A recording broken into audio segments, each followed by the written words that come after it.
right, if we can go to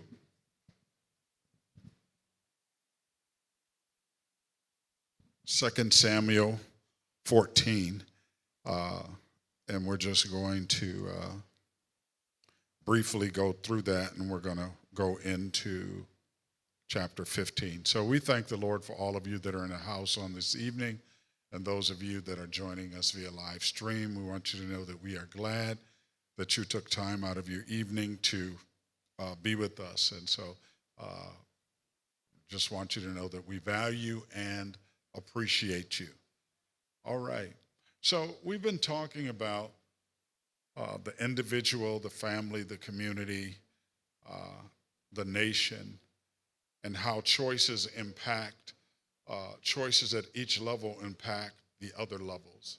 It's important for us to understand that because there's a ripple effect that takes place from every choice that we make that impacts somebody else outside of us, good or bad. It has impact on other people. And so when we really look at or evaluate the seasons of David's life, when we first meet David, he is a shepherd boy. He's out in the field. Samuel has been sent to anoint this person that God says that or Yahweh says that he's going to show him. And so he goes, sends him to Jesse's house, and all the sons are brought before him except one. I've often wondered why David wasn't even considered, or why his father had not considered him. And there again, that goes back to the relationship within the family. What was David's relationship like with his father, since he wasn't brought before Samuel? Samuel had to ask, do you have another son? Well, he knew he had another son, but he didn't bother to bring him. What was that all about? I wonder if it's the Lord showing us through the life of David that sometimes people don't consider you, and God has chosen you. And so David, we find when we first meet him, he's a shepherd boy. He's tending sheep. But we find out some very interesting things about David. David is a person of courage. In other words, he's fearless. How many of you, if you were watching sheep and a lion came and took a sheep, or a bear came and took a lamb, how would you respond? You know how they say it all the time, tell the truth and shame the devil. All right. But most of us would chalk that up as a loss, right? Most of us don't want to deal with a lion or a bear with a shotgun.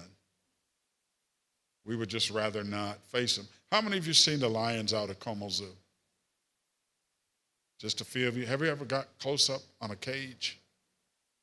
Yeah, I don't know how it is now. They used to have the rails around there, but you could still get fairly close. There may be a greater distance now, I don't know. But have you ever looked into a lion's eyes? Scary place. Yeah. But for that matter, have you ever looked in a horse's eyes? That could be a scary place too. All right. But I want you to think about the fact that because David, we're following him through seasons of his life. So as the youngest son, he has not been considered that he could potentially or possibly be the Lord's anointed. But yet he is. That's his season as a shepherd. Then we find him in a season as a warrior, where he kills one of the descendants of the Anakim, or the giant families.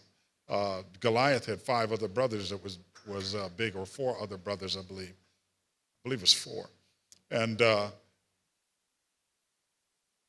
And so David goes against a giant. But notice the thread that's flowing through his life. He goes against the lion. He goes against the bear. Now he's facing a giant who's over 9 feet tall.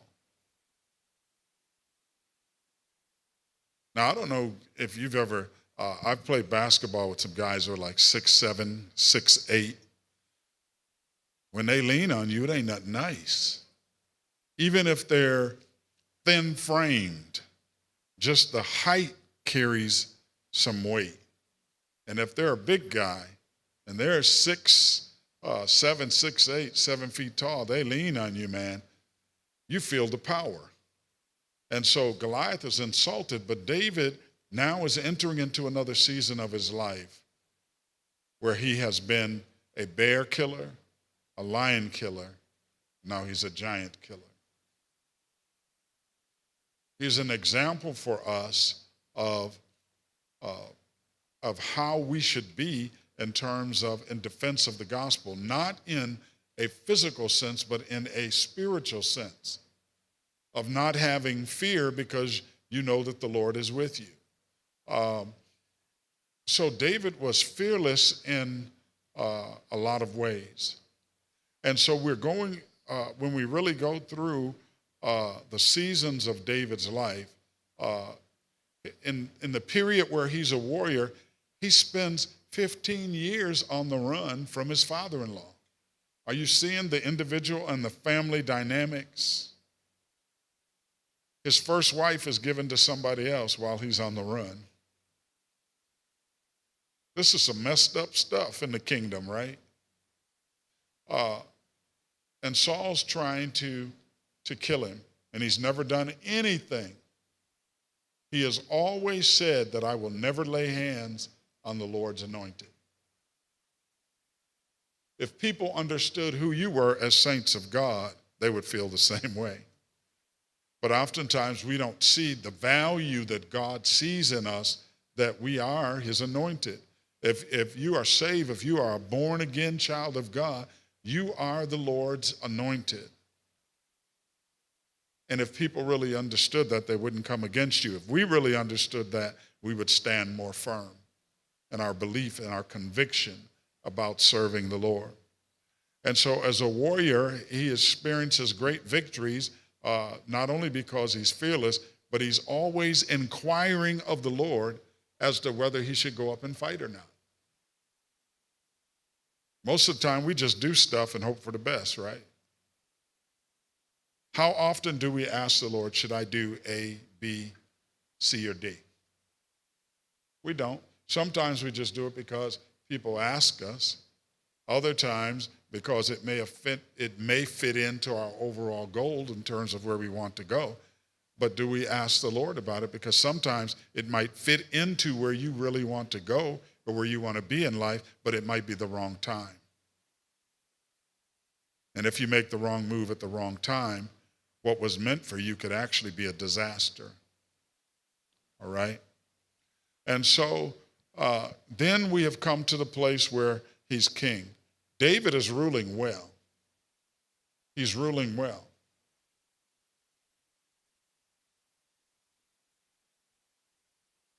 But now he begins to have challenges in terms of family life, not because of what he's done, but because of what his father-in-law did. He takes away his first wife from him. So he hasn't started a family because his wife has been taken. So the choice of Saul has impacted the life of David. Yet David is still loyal to him. So we look at the seasons of David's life. Most of it is good. We come into a season where things get ugly, where he runs into Bathsheba.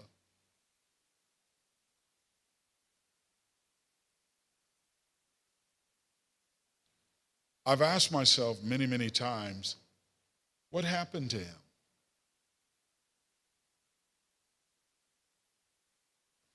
I think one thing, he was supposed to be out to war with the men. He didn't have to fight per se himself, but he was supposed to be out there. So why did he stay behind, number one? We don't know the answer to that question, but it makes me curious as to why he stayed behind. The other piece is, why Bathsheba?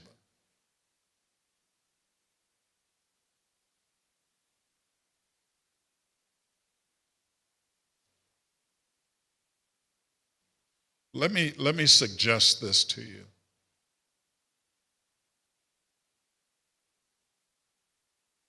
There are people on this earth that can impact you in such a way that if you do not totally walk away, you will be consumed. And it has nothing to do with them. It has more to do with how you respond to who they are.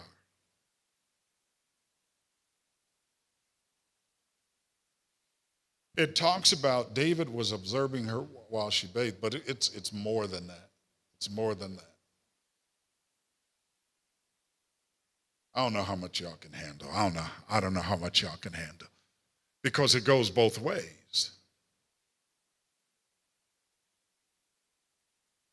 Now they say that women, when women go through menopause, they have hot flashes, right? Okay. There's some women in their 20s or their 30s that might see their Kool-Aid and they have hot flashes. Okay, you got it.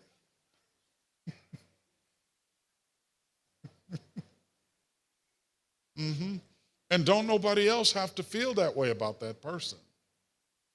But there's something about them that psychologically and visually taps into your DNA. And if you do not follow the leading of the Lord, you will follow the leading of your desire.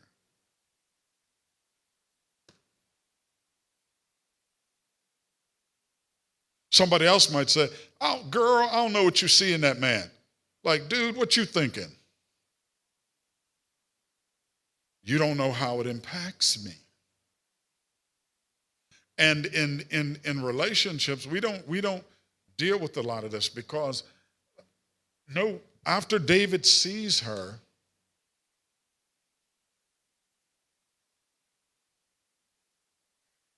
okay, how can I? He didn't ask her to get rid of the child.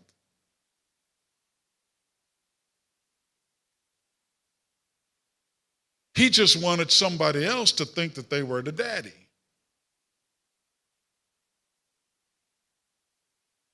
And we say, "Oh, David, that just means you were born up north and not down south."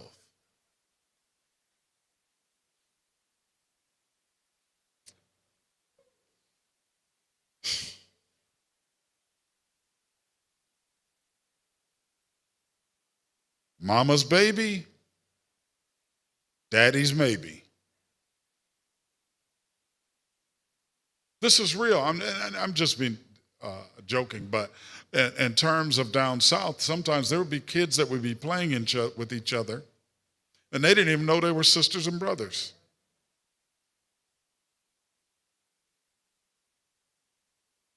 The kids down the street and the neighbors behind, they're your brothers and sisters, but you don't know it. Man, she kind of looks like my brother.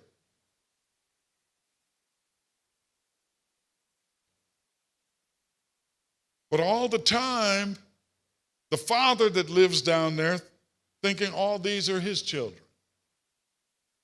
That's what David was trying to pull off. So it's not far removed from what has happened time and time again down through history in our communities. When I was growing up in the Rondo area, there were two sets of families with the last name. One, after the freeway came in, one lived on this side of the freeway and one lived on the other side of the freeway. And they always looked like they could be brothers and sisters to me, but I'm young, I ain't put that together. When we got older, found out, yeah, they are brothers and sisters. So what David was trying to do was something that was not uncommon to human nature and human condition. He wanted to preserve the life. He just didn't want to get caught. All right? Look at somebody and tell them, don't nobody want to get busted. Mm-mm.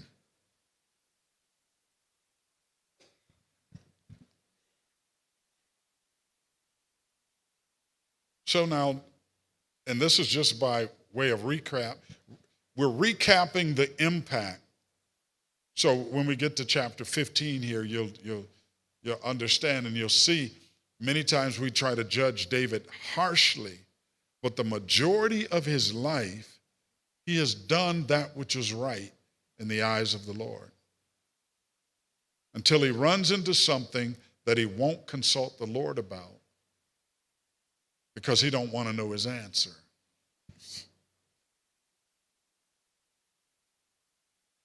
Did you pray about dating him? Did you pray about dating her? Nope. Why not? Well, the truth is, I don't want to know what God thinks about this. Right? Didn't my business. Till it goes south and you're like, Lord, help me. So that's the reality of human nature. So why are we so hard on David? He's ruling well until Bathsheba captures his mind.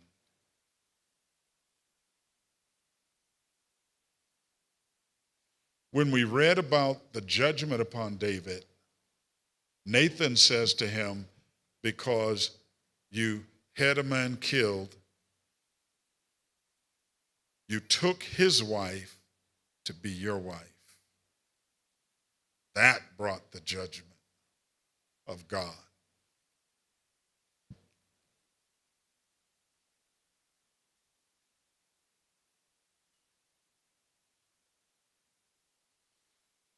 Now, David is paralyzed when we read 12 and 13. David is paralyzed, chapter 12 and 13. He's paralyzed after this incident with Bathsheba.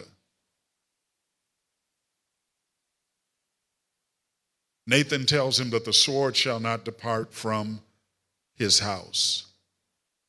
That means there's going to be division throughout his family. But there's another undercurrent that's brewing, because remember now, we're still dealing with the nation. And there are still people in there that were loyal to Saul.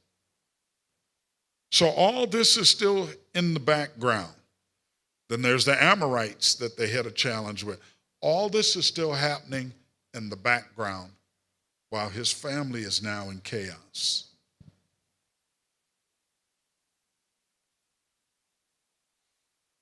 Now we begin to see the division between the father and the sons and the behavior of the sons. Now we attribute their behavior to David, but we have no idea what their mama's side of the families was like. I know in our family tree, mama's side and daddy's side, all was tripping, right? And if we acknowledge it and you study your family trees, y'all remember the saying back in the day of Mother Pat, Papa was a rolling stone?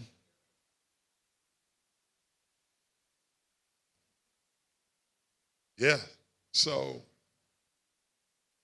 there are histories that run through families. And the only way we deal with histories and genetic dispositions and proclivities is through the power of the Holy Ghost. It is in the new creature process that we deal with those. Now, I want you to note that when God pronounced judgment upon David through Nathan, he could have killed him. But he chose not to because he looked at his heart. He looked at Saul's heart too before him, right?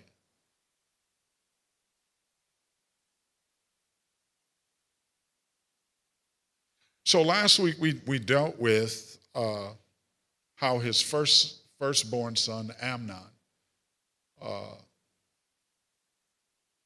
rapes his half-sister Tamar. His cousin gave him the plan. Look at somebody, tell him it's all in the family. Who does that? Gives you a strategy to rape somebody. This is his first cousin.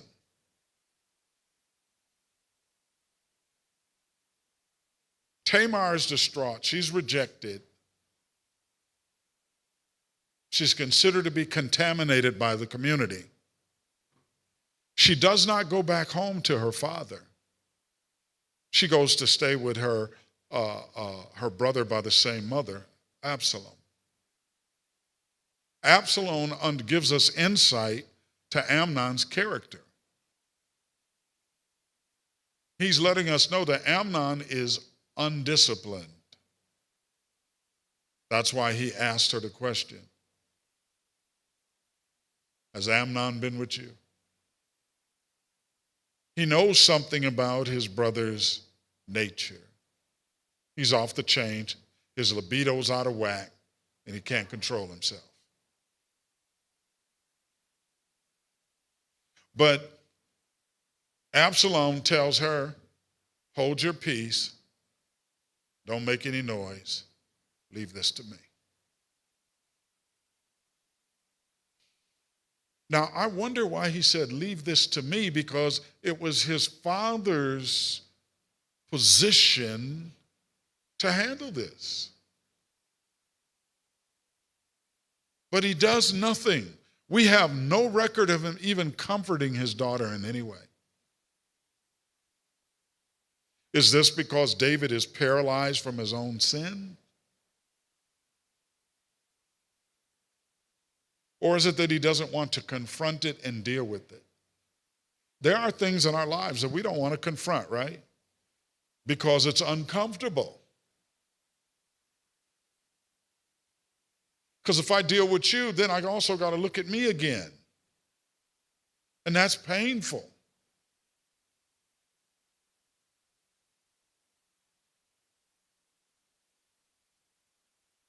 So David, in a sense, is physically present with his sons, but he seems to be emotionally and relationally absent.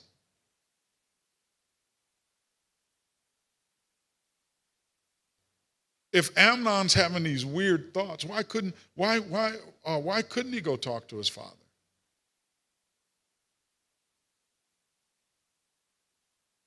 Was there no communication, really?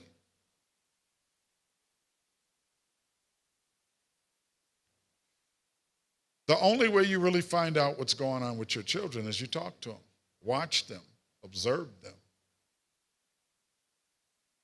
And that's from childhood to adulthood.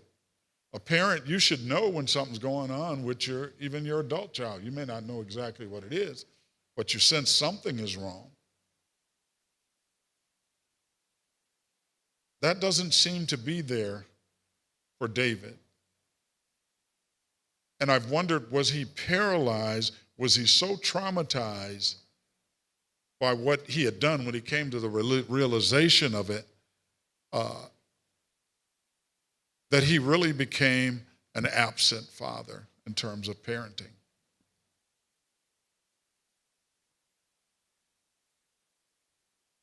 So her brother Absalom acts as though he's her father, and he waits 2 years. Then he sends some hitmen to take him out.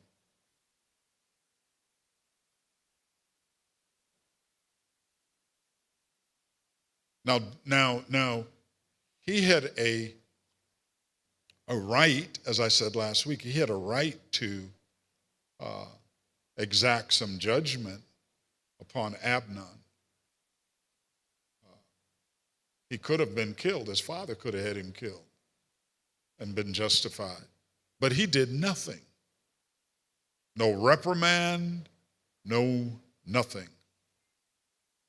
And I don't believe that Absalom intended to kill him.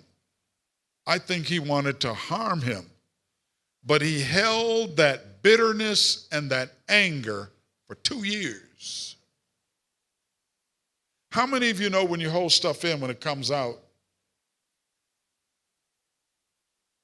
much worse than what you intended?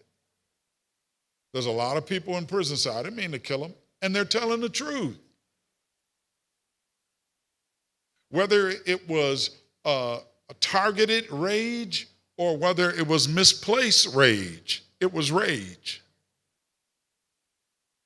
And I believe that Absalom held this for so long that he was just like, take him out. Because the more you let something fester, the larger it becomes in our mind.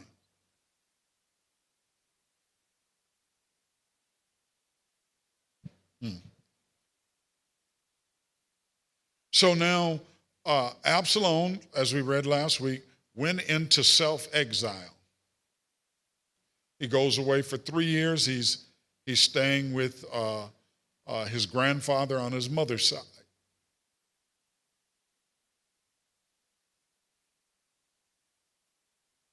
He's in Geshur. And this is all having an impact upon the family and the nation, because charity begins where? At home and spreads abroad. If there's chaos at home, there's probably going to be chaos in other relationships that you have outside of home. Subtle or flaming right in your face, all right? And in chapter 14, we read how Joab had sent a woman. He hired an actor or actress. He put words in her mouth. Let's call it what it is. She lied. She made up she didn't make it up. She carried his lie. Look at somebody, tell them, don't carry somebody else's lie. So Joab hired her because Absalom is estranged from his father. They've been disconnected for 3 years where they haven't seen it. He hasn't seen his face. No words exchanged.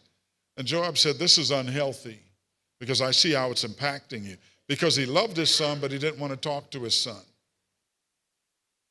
If you have family members that you haven't talked to for many, many years because of some altercation, you need to fix that. That don't mean y'all need to end up being buddy-buddy and all that stuff, but you need to fix it before they go.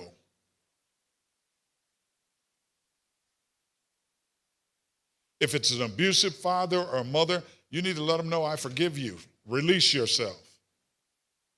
These things are not easy.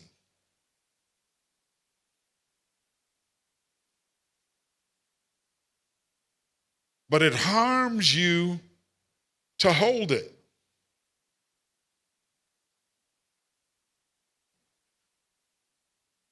What you're holding is killing you because what you're holding is toxic.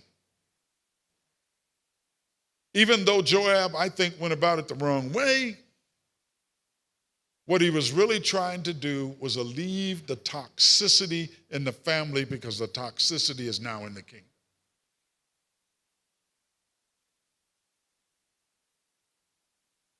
So by her story, now David sits and listens to her. David knew all along that this came from Joab. And and I encourage you to read it. We went over it last week. And he said, well, okay, I've listened to you. No, you won't be harmed. I've listened to you. Now tell me, did Joab put you up to this? Then she starts spilling all the beans. All the beans, because she's like, oh man, the kingdom busted me out. Well, you knew all along. And then she recognized, she said, oh yeah, she said, I know you knew, but thank you for sparing my life. But it did bring David to a place where him and Absalom had at least a pretend reconciliation.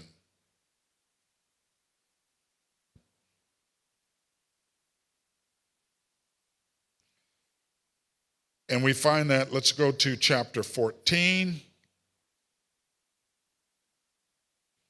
And at the end, verse 27. And verse 21, starting at 21, he's He's brought back from exile. Remember, he's in self-exile, but David was collaborative in it because he didn't want him back. Even though he loved him, he didn't want him back.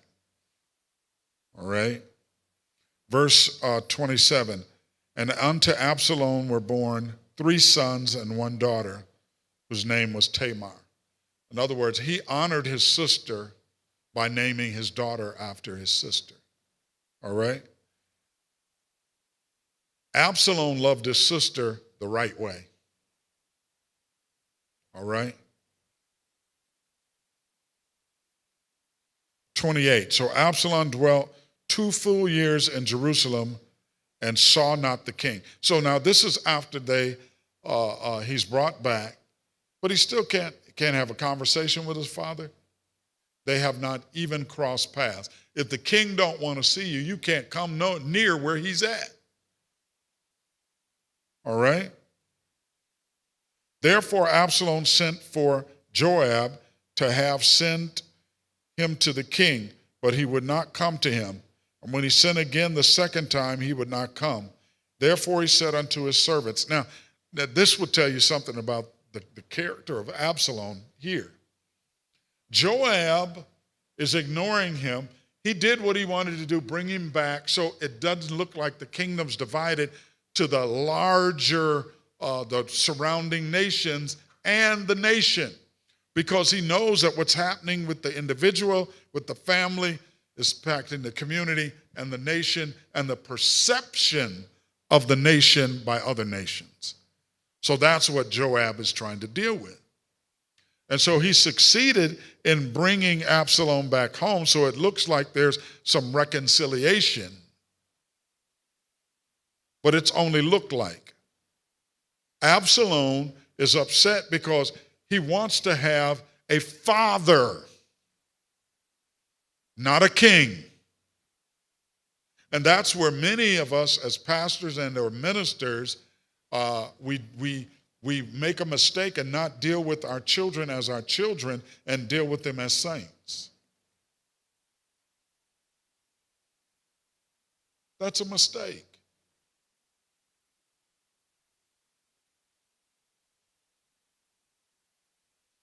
As a PK kid, I can tell you that some of that stuff is painful.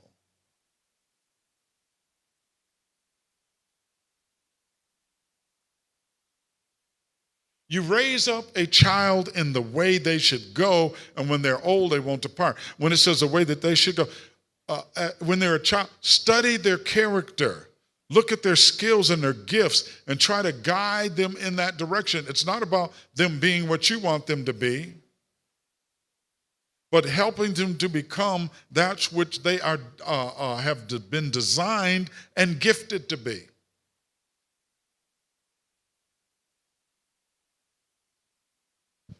Most people on earth aren't doing what they were designed to do, what they're gifted to do.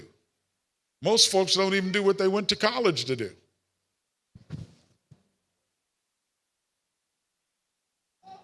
We get a job and we make a little bit of money and we forget about our passion.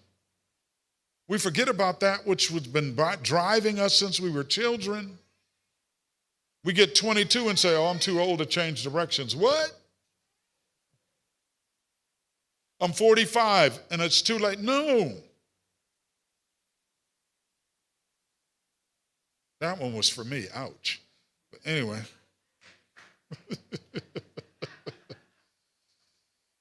After I said it, I felt it.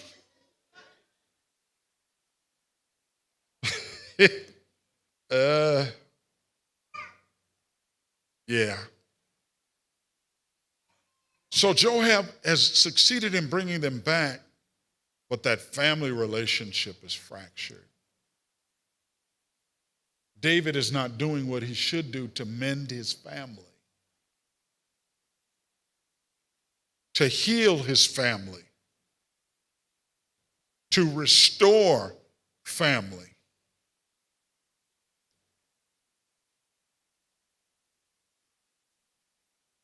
So now, after Absalom has asked Joab 2 times, and Joab totally ignored him, wouldn't respond. He said, oh, okay, you don't want to respond. I know how to get your attention. I'm going to hit you where the money flows. All right? Therefore, he said, verse 30, therefore he said unto his servants, see, Joab's field is near mine, and he has barley there. Go and set it on fire. He's an arsonist.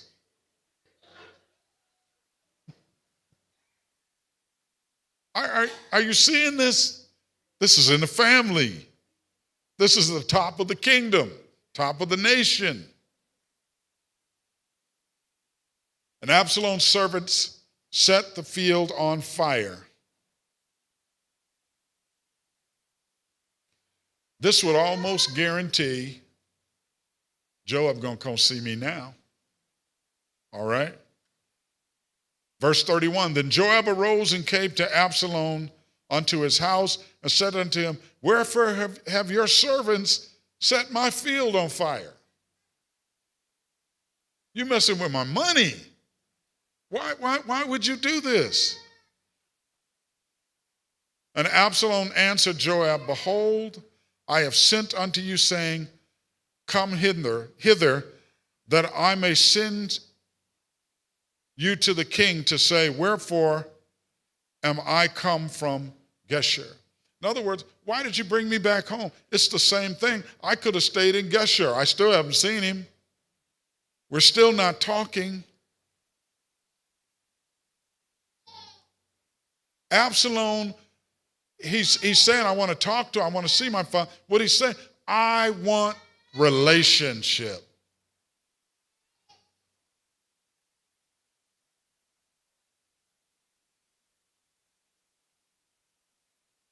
What's keeping you from having, if your parents are still alive, what's keeping you from having a relationship?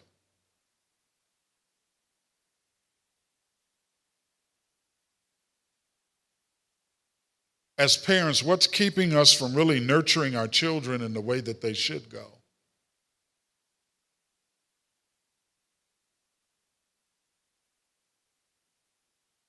Absalom has daddy issues.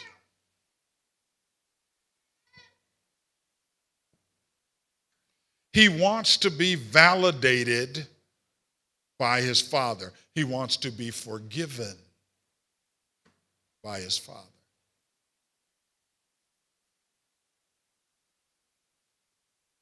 Sometimes we don't understand the power of saying to our children, I'm sorry, will you forgive me?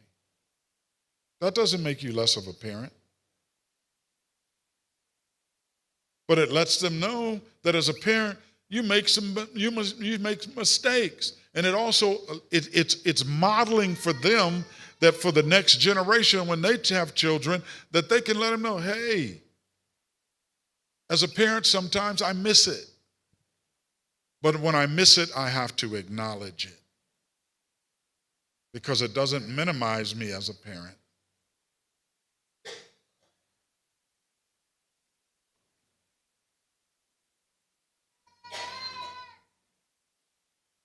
So Absalom says, it had been good for me to have been still there. It's talking about Geshur. Now, therefore, let me see the king's face. Now, notice he's saying, let me see the king's face. That's what he's saying to Joab. You know what he's really saying? I want to see my daddy.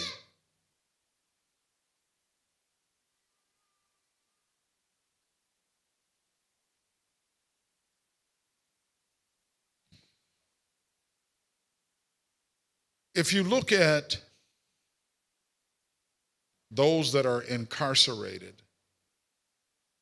there are many that have unresolved issues from the nuclear family, whether it's mommy issues or daddy issues that are unresolved. Why? You say, why would that have such impact? Because that is supposed to be the foundation of your life, is supposed to be your family. Your first teacher is supposed to be your mother. Your first protector is supposed to be your father. But if all of that is out of whack and out of equilibrium, guess what happens? you're unbalanced and out of equilibrium.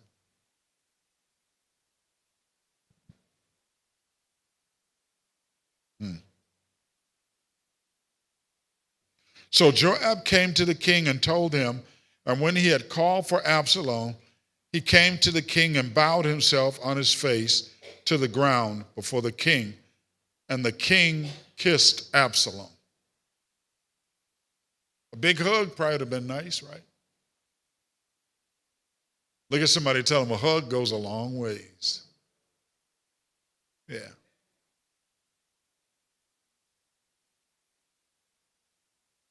So the kiss was really a sign of reconciliation and of the restoration of Absalom to his place as a son. It's kind of like the prodigal son of the new covenant. The prodigal son left on his own. Absalom left under his own, under different conditions, but he left on his own. His return is restoration, just like when the prodigal son came back, he was restored.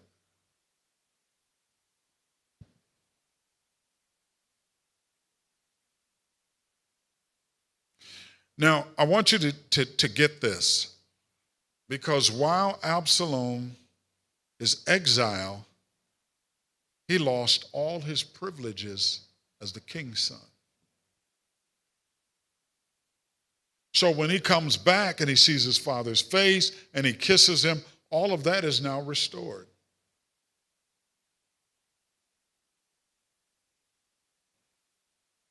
But Absalom has a problem with holding bitterness in his heart. He's restored, but he's still angry at his father.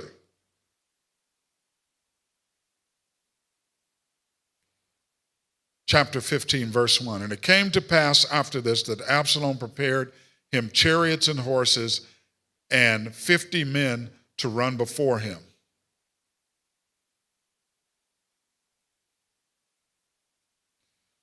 What Absalom was doing, he was laying the foundation for a revolt or a coup. Now remember, he's restored, right?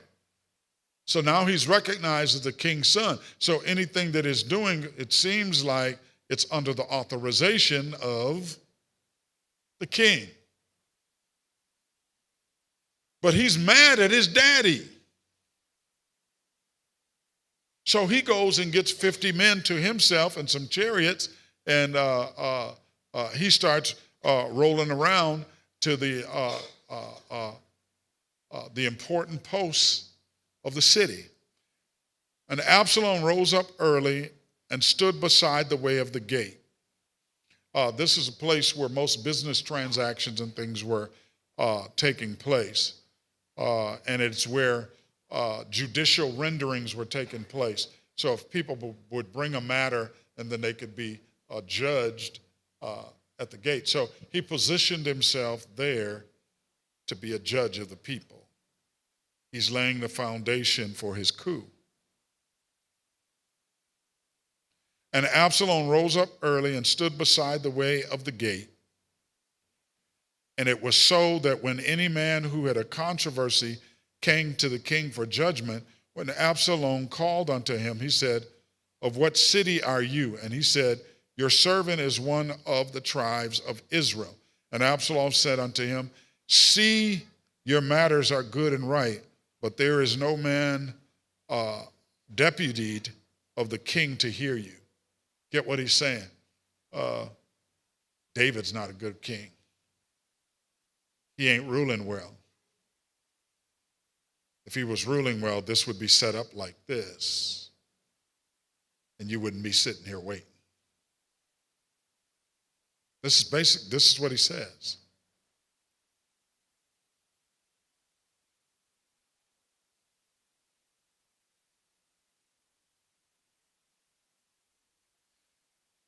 So he's saying that I will decide these things differently.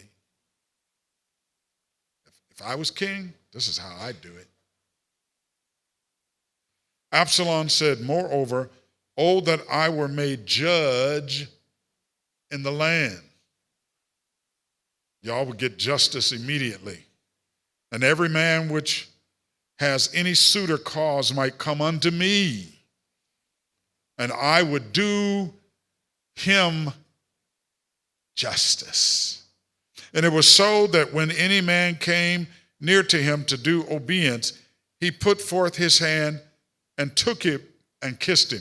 Oh man, he's kissing babies now. He could be an American politician.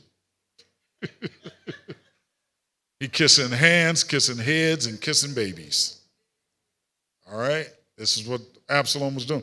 And on this manner did Absalom to all Israel who came to the king for judgment. So Absalom stole, notice what it reads, stole the hearts of the men of Israel. He said, I'm the one that really care about y'all. But in his heart, it was all about him.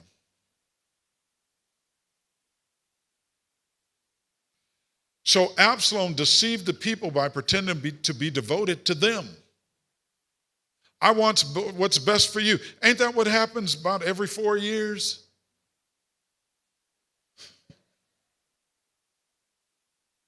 I want to come to your church. I want to talk to your people. I want to hear from you. I want to represent you.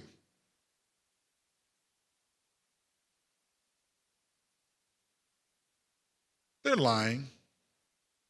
As soon as they get in office, they do exactly what they want to do or what the lobbyists require or request of them. How do you go to D.C. broke and come back millionaires?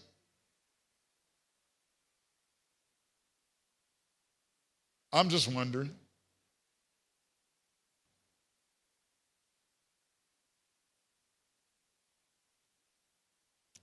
Okay, where are we at here? And on this manner did Absalom to all Israel who came to the king for judgment. So Absalom stole the hearts of the men of Israel.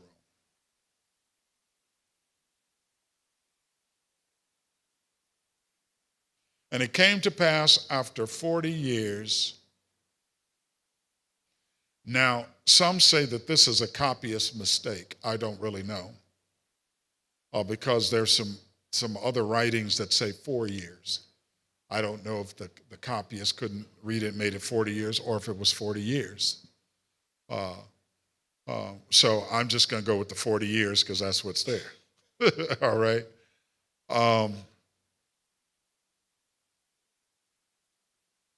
Others say that the 40 represents David's years, not talking about Absalom. I don't really know the answer to that. And Absalom said unto king, I pray you, let me go and pay my vow now, which I have vowed unto the Lord in Hebron. Notice now, this is his second move for the coup. The first one is to stand at the gates and steal the hearts of the people, kissing hands, kissing heads, and kissing babies. All right? To steal the hearts of the people and let them know I'm the one that really cares about you. Now he's pretending to go to Hebron to worship. Now remember, this is where David began to rule as king, in Hebron. His son is familiar with this. So now he's deceiving his father to let him know that he's going to fulfill a vow that he had made when he was in Geshur. He's going to worship. No. This is his second move for the coup to set himself up as king. The Lord was the furthest thing from Absalom's mind. He was getting back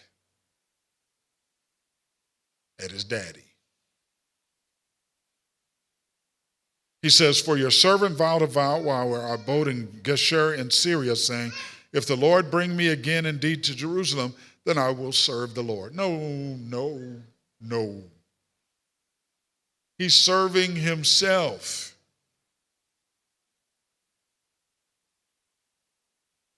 And the king said unto him, go in peace. So he arose and went to Hebron. Now, because David didn't have the type of relationship that he should have had with him, David didn't know he was lying. Have you ever lied to your mother or father and you thought you had done something?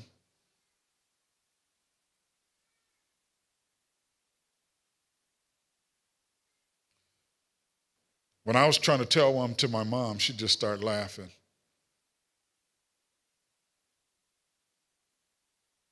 It was as though she was saying, really?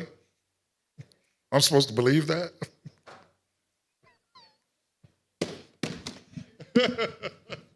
I'm supposed to believe that? Yeah, Mom. It's true to me. It's not truth, but it's true to me because I said it. So David was not able to discern that. And so he gave him blessings and going. David did not realize that he had just given blessings to someone who was planning a coup.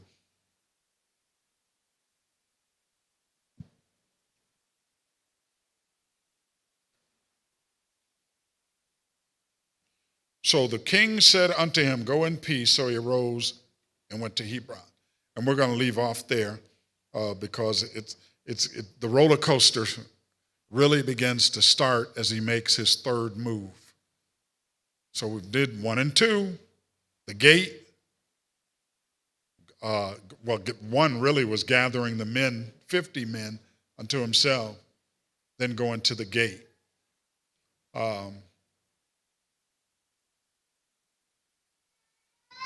Now he's 3 is going to Hebron.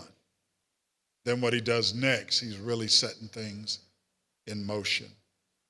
Now I want you to see this is all happening within the family, but it's impacting the whole kingdom because those who were in allegiance still to Saul still had family members that were alive, and we'll find where they come back into play because they see that the kingdom is divided. And so there are those waiting in the wings to restore the kingdom to the family of Saul because they feel like David stole the kingdom from Saul. And those who should have rightfully been on the throne. That's so far from the truth because Saul took his own life. All right. So we're going to end there. We thank the Lord for those of you that have come out tonight. We're very appreciative that you're here. And this should remind us that we should be careful about how we treat each other, how we interact with our children and with our other family members. Pray for our family members.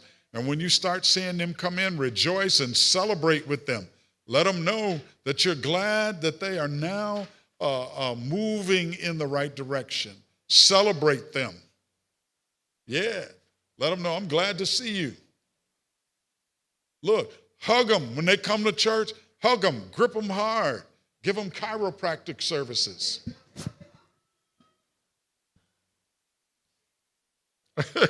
Yeah. Hug them and let them know you're glad they're here, even if they smell like weed. Because some Sundays it be lit up in here.